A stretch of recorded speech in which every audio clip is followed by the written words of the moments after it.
యాక్చువల్గా మీకు నటన కదా మెయిన్, ఫస్ట్ బిగినింగ్లో నటనే కదా. మరి ఇప్పుడు ఒక సక్సెస్ చూస్తున్నారు కదా, ఎప్పుడైనా మంచి మంచి పెద్ద పెద్ద సినిమాలు చేస్తున్నారు కదా, నటించాలని ఎప్పుడు అనిపించట్లేదా? ఇప్పుడు డైరెక్టర్ కూడా ఎంజాయ్ చేస్తాను. నిజంగా చెప్పాలంటే ఈ మొత్తం ప్రొఫెషన్లో డైరెక్షన్ ఇంకా చేయలేదు నేను. దాన్ని ఎలా ఎంజాయ్ చేస్తానో నాకు తెలియదు.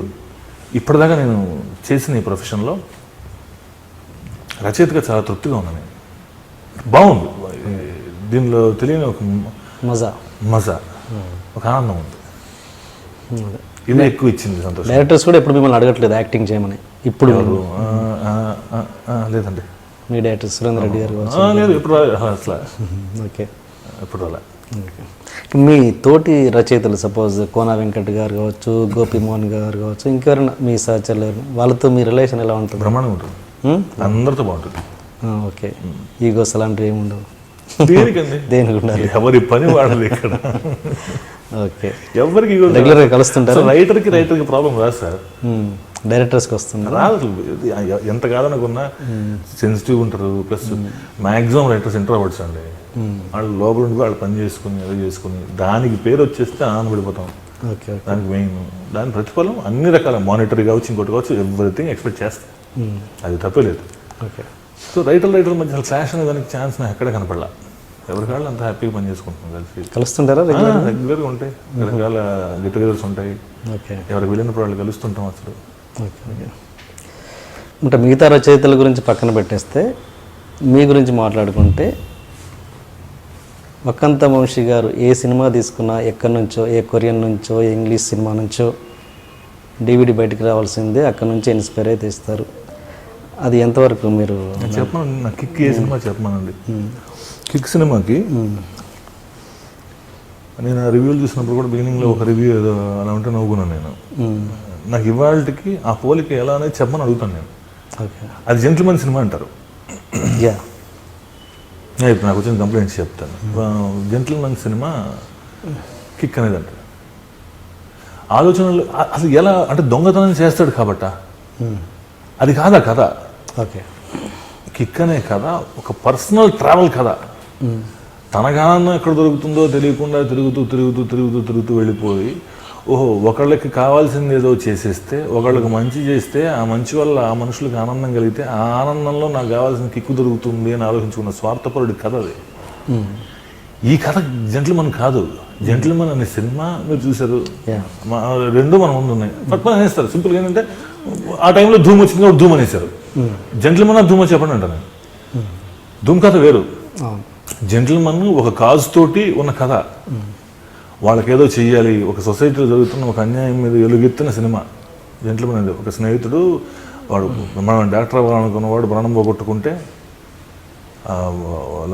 సొసైటీలో ఉన్న లంచాల వల్ల వీటి వల్ల అవి చేయలేక వాడు చదవలేక బ్రెయిన్ పోతే, అంటే భావి తరాలకు ఉపయోగపడాల్సిన ఇలాంటి మేధస్సు ఇలా అయిపోతుందని చెప్పని అంటే, దానికి వాడు ఒక కాలేజీ కట్టడం కోసం దొంగతనాలు చేసిన ఒక కథ. అది జెంటిల్మెన్ మనకు తెలుసు. ఇది అది కాదు అసలు. ఇప్పుడు అదే కిక్కు వచ్చారనుకోండి, చేస్తున్న దేనిలోనూ కిక్కు దొరక్క, ఏం చేస్తే దొరుకుతుందో తెలియక, అది చేయకుండా, అది దొరకకుండా, నచ్చని ప్రదేశంలో ఉండలేక, కాంప్రమైజ్ అవ్వలేక లైఫ్తో, ఇది చాలామందికి ఉండే ప్రాబ్లం.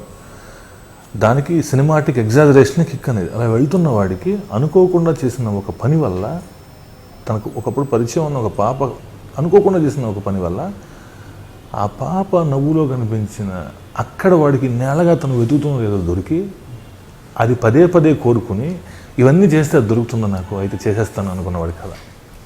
ఐడియా లెవెల్లో ఈ కథ దేనితోనూ సంబంధం లేదు.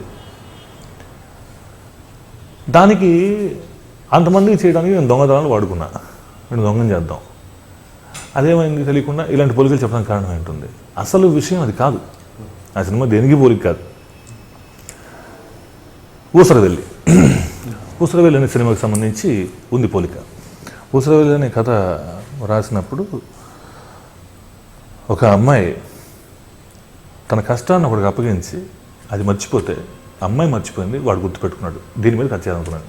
ఇంతే ఫస్ట్ ఎక్స్ప్రెషన్.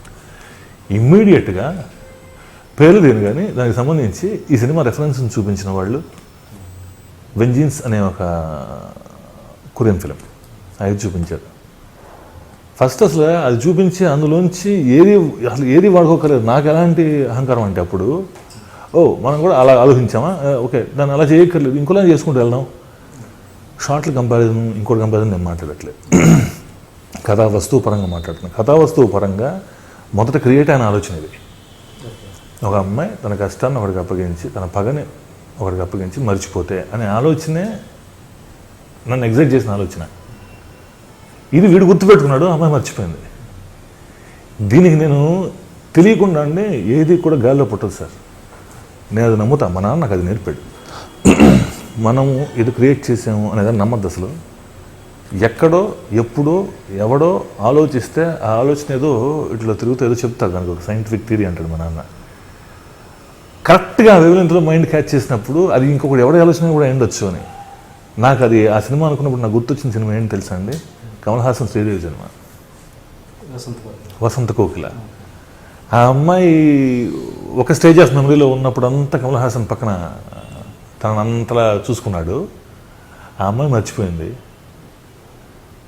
అతను రకరకాల పాటలు పడుతుంటాడు, సంబంధం లేని మనిషిలాగా వెళ్ళిపోయింది. ఆ అమ్మాయి అర్థం చేసుకుని వెళ్ళిపోతుంది. సినిమా మనల్ని కదిపేసింది కదా. నేను ఆ పోలికి చెప్పండి, దాని నుంచి కాపీ కొట్టేసే ఆలోచన అనేది నేను గర్వంగా ఒప్పుకుంటాను. ఎందుకంటే మనల్ని ఇన్ఫ్లుయెన్స్ చేసిన సినిమా అది వసంత కోకిల. ఒక సినిమా 4 రోజులు ముందు రిలీజ్ అవ్వడం, వెనక రిలీజ్ అవ్వడం మీదే ఆధారపడి ఉంటాయి. తడాకా సినిమా, రేసుగుర్రం సినిమా, అది తమిళ వర్షన్ ఇంకోటి అవని. తమిళ వర్షన్ రిలీజ్ అయిన టైంకి ఇది కూడా చెప్పారు మాకు. మా కథ మనం హీరోకి చెప్పి ఓకే చేసిన తర్వాత అదే తమిళ్లో సినిమా ఒకటి వచ్చింది, అందులో కూడా ఏంటది పోలీసు బ్రదరు అని అంటే చూసాను సార్. సినిమా పోలిక లేదు, యూనిఫామ్ ఆ కామన్ పాయింట్.